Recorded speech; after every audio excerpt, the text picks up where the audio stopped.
67 Chevelle SS 396. Now don't pick on this guy. This is not the metal one. I just did the metal one. Muscle Mania GM. Oh, he's sad. I do like this color though, the Spectral Flame. They got some really cool looking Spectral Flame colors for this year. This is Spectral Flame. This isn't regular color. I mean, it's kind of a cheap retro flame, but it's doing pretty good.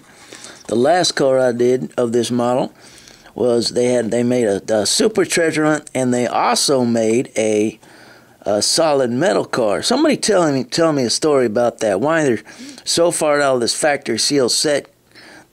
So far I found 2 metal base cars. What is the deal with that? Somebody tell me that. Any guys you are watching this, or anyway, I thought I might bring that up. On we go. On Christian soldiers. Amen.